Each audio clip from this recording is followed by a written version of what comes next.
5 reasons why we can't wait for the Champions League to return. The Champions League, finally, is back this week in a move that signals the season ramping up into the business end of the campaign. Europe's elite cross paths once again, with the first half of the last 16 ties taking place this week and the others getting underway next week. Sportsmail looks at some of the major talking points ahead of kickoff tonight. In their pomp at Barcelona and Real Madrid respectively, Lionel Messi and Sergio Ramos often clashed in El Clasico showdowns between Spain's two major sides. But this week, they combined their talents to try and down Ramos's former side in arguably the standout tie of the round between PSG and Carlo Ancelotti's men. For the French Giants, Champions League glory is their ultimate aim and has been for several seasons. Messi's arrival is geared towards finally landing the trophy for the first time.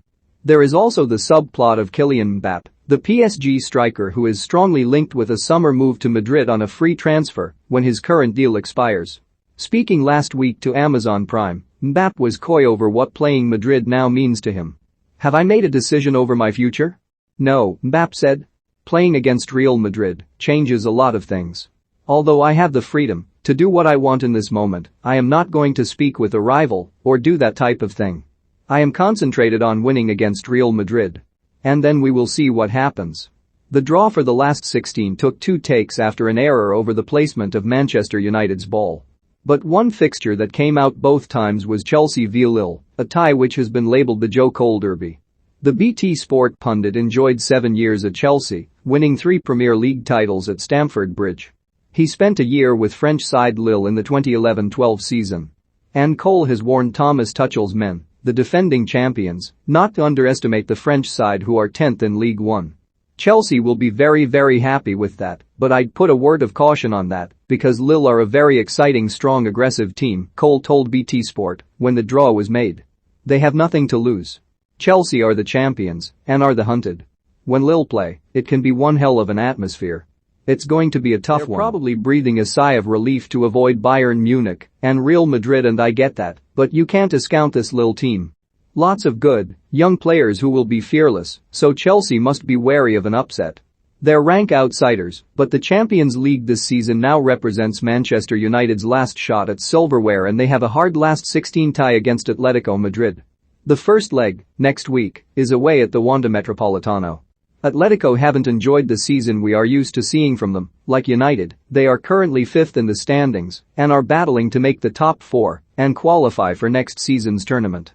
Cristiano Ronaldo is currently enduring a 6-game goal drought at United but has 2 games against Brighton and Leeds to rediscover his goalscoring touch.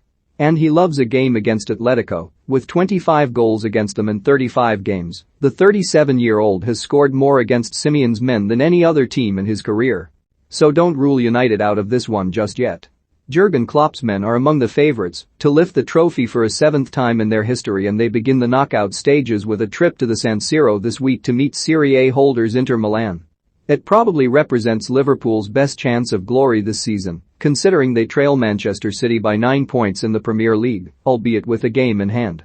Man City 11 fourths, Bayern Munich 4-1, Liverpool 11 halves, Chelsea 9-1, PSG 11-1, Ajax 21, Real Madrid 21-1, Man United 24-1, Juventus 31-1, Atletico Madrid 45-1, Inter Milan 59-1, Villarreal 249-1, Benfica 249-1, Lille 399-1, Sporting Lisbon 499-1, Red Bull Salzburg 499-1. According to Betfair, Inter are second in Serie A point behind leaders AC Milan with a game in hand. This is not likely to be a straightforward tie for Liverpool, as former Reds and Inter boss Rafa Benitez has warned. It's a more balanced game than what many think, Benitez told Football Italia. Their 3-5-2 can create trouble to teams that are not accustomed to facing it. On the other hand, Liverpool play with an offensive and aggressive 4-3-3. They have intensity, and I expect 2 exciting matches.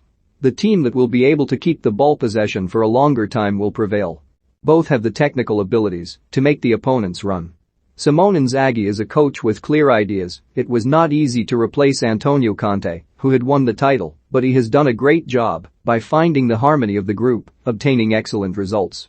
Like PSG, Champions League glory is the ultimate goal for Manchester City, whatever Pep Guardiola may say. They were runners-up last season, edged 1-0 by Chelsea in the final after a Kai Havertz goal. They ramp up their bid for European glory with a tie against Sporting Lisbon, a match which they should be quite comfortable with. But with every year that passes, a little bit more pressure falls onto Guardiola and City once they reach the knockout stages. They have a handsome 9-point lead at the summit of the Premier League standings, so can afford to focus on Sporting without feeling negligent of domestic matters. It's a chance for City to lay down an early marker and show the rest of Europe that this time around they really are the team to beat.